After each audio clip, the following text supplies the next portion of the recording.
काँग्रेसचे राष्ट्रीय अध्यक्ष मल्लिकार्जुन खरगे यांच्या उत्तराखंडामधील हल्द्वानी येथे सभेनंतर सभास्थळाचे गंगाजळ शिंपडून कथित शुद्धीकरण करण्यात आल्याच्या घटनेच्या निषेधार्थ ठाणे शहर जिल्हा काँग्रेसच्या कमिटीने सत्याग्रह आंदोलन केलं। या घटनेच्या माध्यमातून जातीयवादी आणि प्रतिगामी मानसिकता समोर आल्याचा आरोप काँग्रेसने केला आहे। ठाणे शहर जिल्हा काँग्रेस कार्यालयाबाहेर झालेल्या आंदोलनामध्ये पदाधिकारी आणि कार्यकर्त्यांनी निषेधाचे फलक हातात घेत जोरदार घोषणाबाजी केली। मनुवादी विचारसरणीचा धिक्कार असो, पुरोगामी महाराष्ट्रात जातीयवाद चालणार नाही अशा घोषणांनी परिसर दणाणून गेला।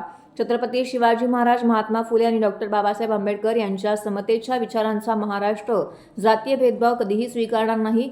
सार्वजनिक व्यासपीठाचे कथित शुद्धीकरण हा संविधानातील समानतेच्या मूल्यांचा अपमान आहे। अशी प्रतिगामी प्रवृत्तीविरोधात काँग्रेसचा लढा सुरूच राहील असा इशारा ठाणे काँग्रेसचे अध्यक्ष राहुल पिंगळे यांनी दिला आहे। काँग्रेसने यावेळी भाजपावरही जोरदार टीका केली आहे।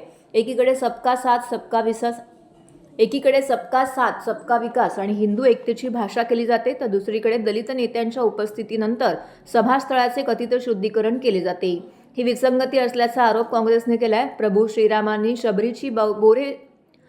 श्रीरामांनी शबरीची बोरे स्वीकारून दिलेला समतेचा संदेश लक्षात घेता धर्माच्या नावावरती भेदभाव करणं ही सनातन मूल्यांचीच अवहेलना असल्याचं काँग्रेसने म्हटलं आहे। या आंदोलनामध्ये काँग्रेसचे प्रदेश पदाधिकारी, प्रदेश सदस्य, महिला युवक सेवा दलसह विविध सेलचे पदाधिकारी, ब्लॉक अध्यक्ष, सर्व स्तरातील पदाधिकारी, कार्यकर्ते, सामाजिक क्षेत्रातील प्रतिनिधी, नागरिक सहभागी झाले होते। पुरोगामी महाराष्ट्रात जातीयवादाला थारा दिला जाणार नाही असा निर्धार यावेळी व्यक्त करण्यात आला।